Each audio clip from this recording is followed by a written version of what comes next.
Hello, welcome to Top of the Line. I'm Nick Lynch. And I'm Ben Heltzer. And today we are going to be talking about what happened in the NFL Pro Bowl games, our top 5 picks for Game of the Year, and our Super Bowl predictions. So let's get started as Super Bowl weekend is finally here, Ben. The moment we've all been waiting for since September. But we will get to that a little bit later. But we will go over what happened at the Pro Bowl games in Orlando, as it is back in Central Florida from Las Vegas. But in the Pro Bowl games, the NFC wins a high-scoring but a close matchup against the AFC for their second straight Pro Bowl victory. So what did you think of it? Yeah, I mean, I didn't watch it. I don't think many people watched it, but I think I think it was good for the players to end the season off on a positive note and play with some of the people in their conference rather than against them. And it's not really meant to be taken too seriously, but I heard it was a surprisingly, good match. So, I mean, I have no problems with it. The skill showdowns, they're always fun, even though, again, I didn't watch any of them, but the events that they put on, I have no problem with the, event itself. It was a big day for CeeDee Lamb at the Pro Bowl. 3 touchdown catches for the NFC. 3 touchdown catches for Keenan Allen on the other side for the AFC as well. But C.J. Stroud and Jamar Chase for the AFC, they were playing very well together, but it just wasn't enough to top over the AFC. All right, now we move on to our game of the year, our top 5 games of the year. We will start with number 5. We will go to a Week 7 matchup, the Cleveland Browns and the Indianapolis Colts, as the Browns get a 39-38 victory in that game. It was back and forth the entire time. The Browns defense, when they gave up 38 points, you would imagine, the Browns defense played terrible. But they did have a fumble recovery in the end zone, and they had a blocked field goal, which they ran back for a touchdown. But yeah, unfortunately for the Colts, it just wasn't enough to top Cleveland. Yeah, and that game, not only was it an amazing game, but it was also a pivotal point in the season for both teams, because the Browns on the winning end, they took that momentum and absolutely ran with it and was able to have an amazing season and get into the playoffs as a 5 seed.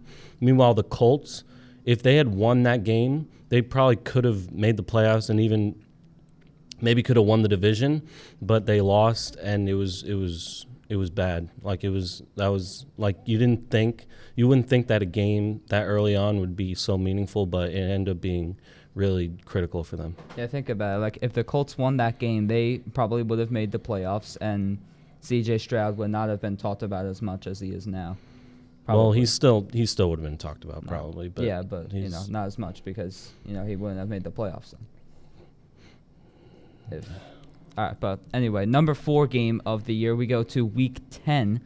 The Detroit Lions and the LA Chargers from Southern California. The Lions get a 41-38 victory on the road, but the season the LA Chargers had, that was one of their better games of the year. Would you say? Yeah, I would say, but it was still obviously a disappointing season for them, but the game itself was a good showing for the offense, but, they just couldn't get it done in the end. Yeah, I agree. With that Lions win, I feel like that kind of really showed everyone that they can make a far playoff run, which they did. But in that game, Jahmyr Gibbs for Detroit, 2 rushing touchdowns. That was another game that was going back and forth with scoring. The Chargers with Justin Herbert, that was when he was still healthy. That was when the whole Chargers team was still healthy. But but both teams played really well. I was watching that game for almost the entire time, and it was great to see the Lions win like that. Yeah, and it was just like the Colts-Browns game. It was another pivotal game for both teams.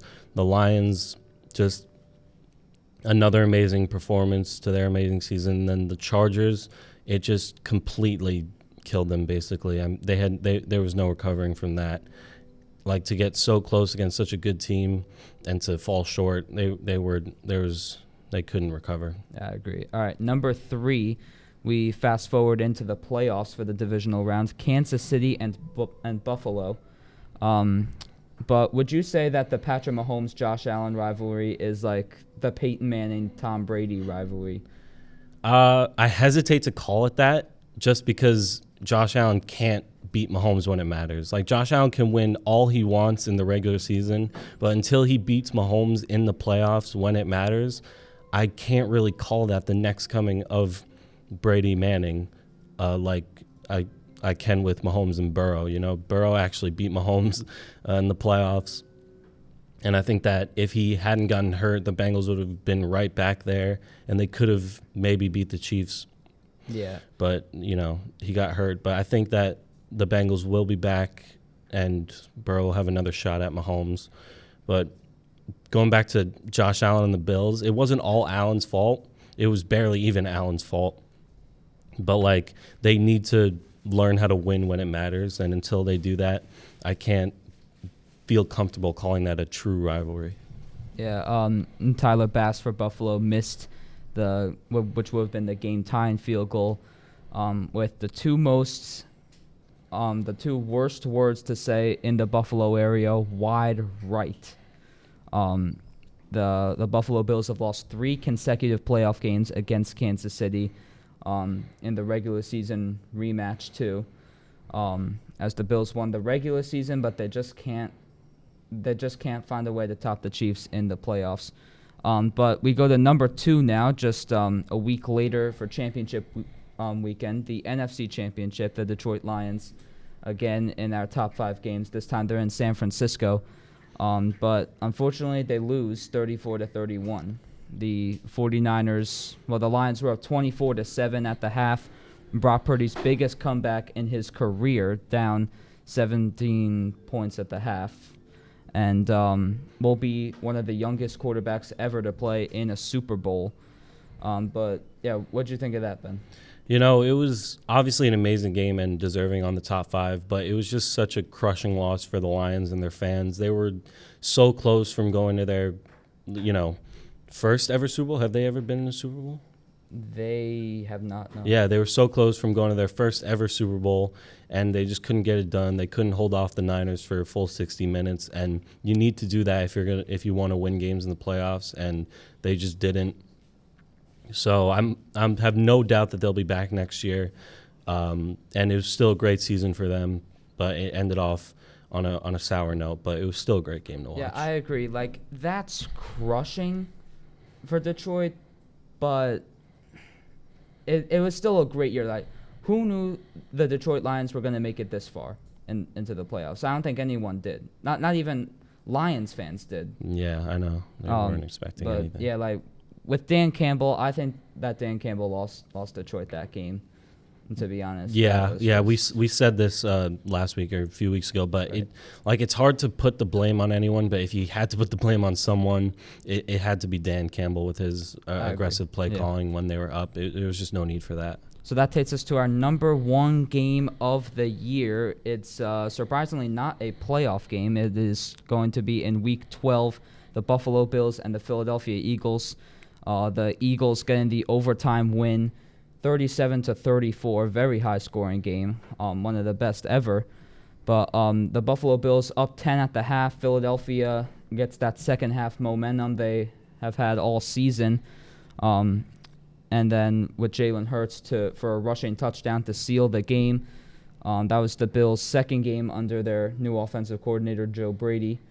But, yeah, what'd you think of that game, Ben? Yeah, it was an absolutely amazing game, 100% deserving of Game of the Year. Allen played out of his mind. Hurts played amazing. Both teams really showed out. And as crushing of a loss as it was for the Bills, I think that it's exactly what they needed to, put a fire under them, because they went undefeated after that game. They rattled off 5 straight, got the 2 seed, and I don't think that would have happened had that game not been at least close. So I think that even though they lost, they did better. They took that game, and they did better than the Eagles in the last stretch of the season. The Eagles, that game, in my opinion, broke them. I mean, they didn't look the same after that game, and I think that, teams eventually figured them out, and we saw that in the wild card game with the Bucs when the tush push didn't work, and I think they're gonna have to change it up next season if they're going to want to be Yeah. competitive. I agree. But the Eagles, they did try something a little bit different, which succeeded, but eventually fell flat. But with the Philadelphia Eagles, we all know they haven't looked the same after that game with that 49ers big loss the week after that. That was also the game that on NFL Red Zone, Scott Hansen, when the fire alarm went off in the studio, so they had to just roll the show, and he came back. But but that ends our top 5 games of the year. So now we will get to the moment that everyone has been waiting for, the Super Bowl predictions that we have. So, Ben, who do you have for the Super Bowl? I just want to start by saying, obviously, nobody really wanted this Super Bowl, but we got it, and it's going to be a good game regardless. So my official prediction is I'm taking the Niners 27-23. I know it's the same score I predicted for the Ravens-Chiefs game, but I think that this 49ers team is just built to win a Super Bowl. They have so much talent on both sides of the ball, and if they can, if Kyle Shanahan can play and can coach how he did in the NFC Championship game, cool, calm, collected, and if he could, hone Brock Purdy's ability, rein him in, and they could limit the turnovers, if they can just, get McCaffrey cooking, Debo cooking, Ayuk, Kittle, and then if the defense can just shut down the Chiefs' offense, I think that there's no stopping this team, and I think that it'll be a close game, but this team is just built to win a Super Bowl. Yeah, here's what I think. The 49ers, they have a strong offense. They also have a strong defense. The Chiefs have a strong defense, but I don't think they have as strong as an offense as the 49ers do. But you would have to say, if the 49ers do pull off the win for the Super Bowl, that Brock Purdy is their franchise quarterback. Yeah, 100%. And obviously, there's the argument that he's just a product of the system, which is true to an extent, but it takes a specific amount of level of skill to win a Super Bowl. And I think that not every quarterback can do what he's doing, even in the position that he's in. But going back to what you said about the Chiefs' offense, sure, they're not great, but they have the best player in the world, Patrick Mahomes, and you can't count him out, especially in the playoffs. Mm-mm. But, it's just, it seems like this Niners team just can't lose, and so that's what I'm going to go with. Yeah, I think with the Chiefs too, their receivers have gotten better in the playoffs with catching the football, but I just think the 49ers are more of a consistent team, and that's gonna help them win. Yeah, they're definitely more balanced. I think so, but expected to be very close this time. The 100%. The 49ers will have to go up more than 10 in order to win. As you remember, they were up 10, but they gave up the lead in Super Bowl 54. Yeah.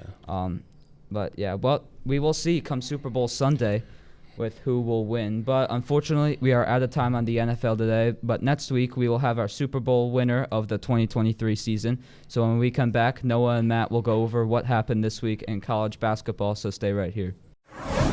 Hello, and welcome back to Top of the Line. Today we'll be covering college basketball. So, Noah, I think we need to talk about Purdue again. I mean, that game against Northwestern last week was insane. An overtime finish which saw Purdue shoot 40 more free throws than Northwestern.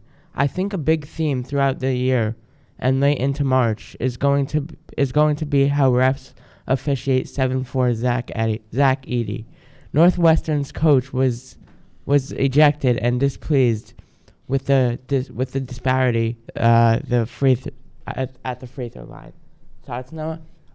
Yeah, so obviously, coaches got to get pissed off when their players are getting called for a foul every 2 seconds off of a guy who's a giant, basically. And, Purdue's been a very gritty, very good team that's gotten it done all year so far. Obviously, we can't wait to see what they do in March Madness, but on this, generally, the refs, how you said it, the refs, it depends on how the refs officiate Zach Edey, because it's a very confusing thing to have to officiate, to see the contact on a guy who's 7'4" and see where it hits and if it affects the shot or how he's dribbling. And, it's just a very, very confusing thing to think about when you look at it in depth. But, Yeah, no, I truly think he's a huge advantage to that team, not just because he's good, but because of his size. Noah, this week I want to get your sleeper team. That mid-major you need to keep an eye on. My pick is New Mexico, led by Coach Richard Pitino, and an experienced squad led by Jalen Howes and Jamal Mashburn Jr. They are poised to make a run in March. Thoughts, Noah? I think that team is a very big sleeper, but my sleeper has to be Rutgers. I mean, obviously last year they got snubbed out of March Madness. They were not in the tournament at all. But, that team has gotten very good this year. I mean, you still have Big Cliff on his, I think, 4th or 5th year now. You have Gavin Griffiths. You have a bunch of other great players who have contributed to this team massively.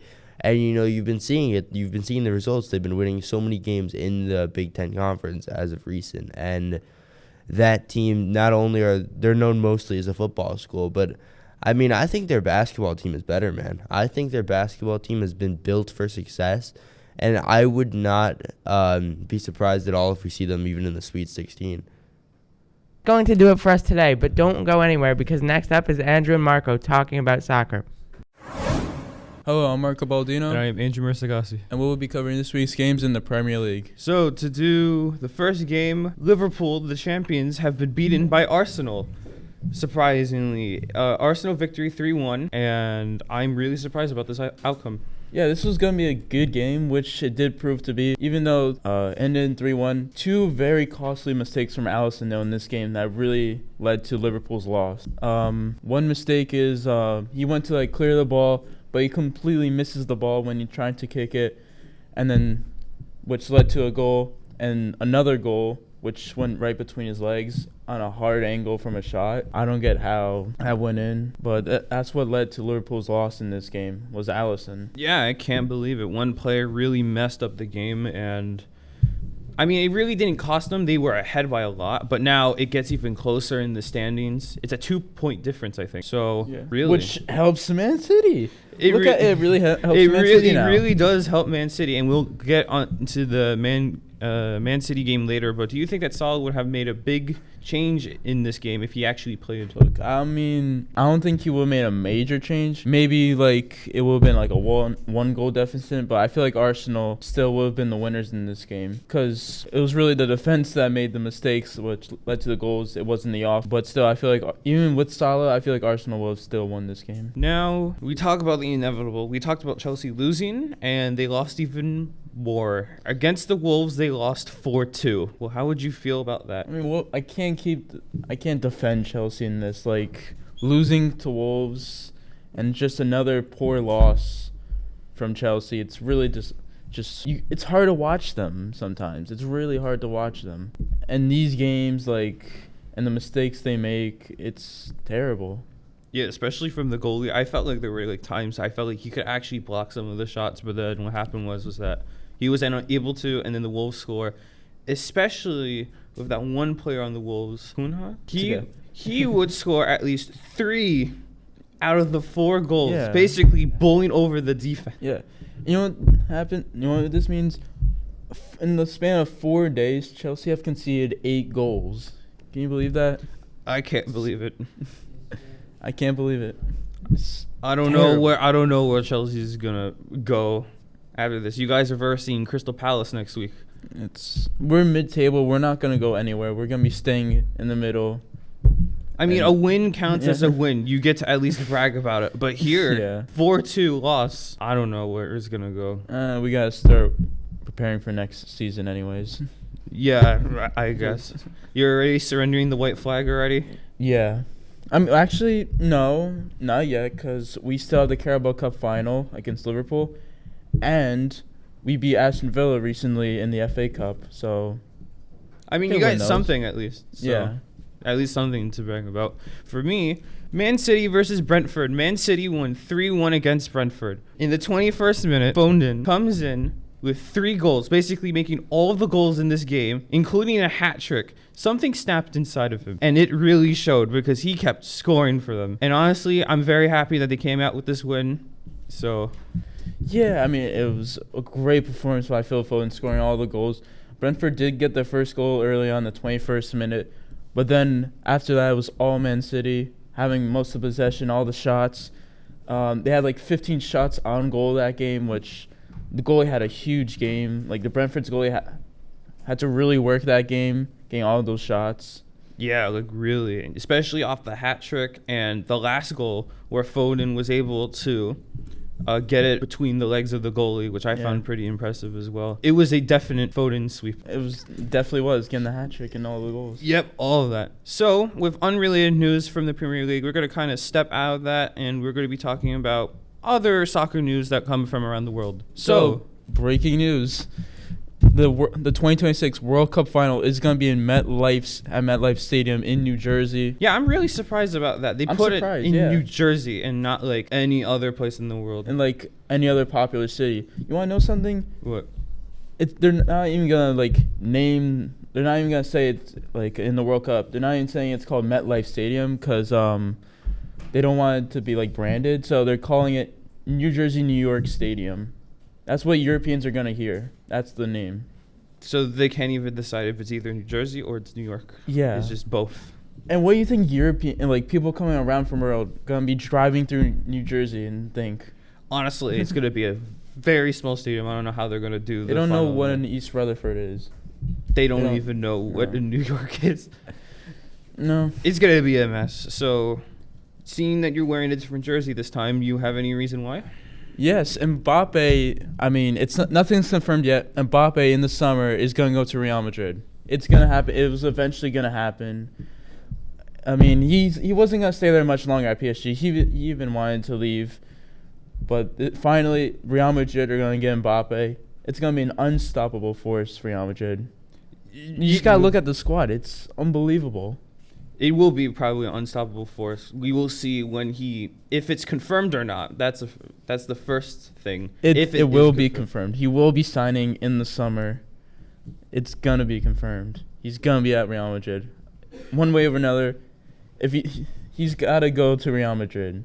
All right, we'll see how he does in Real Madrid. So, going back to the Premier League, we have our standings. In first place, not surprisingly, 51 points, Liverpool. In second place, we would have Man City with 49 points. In third place, Arsenal with 49 points.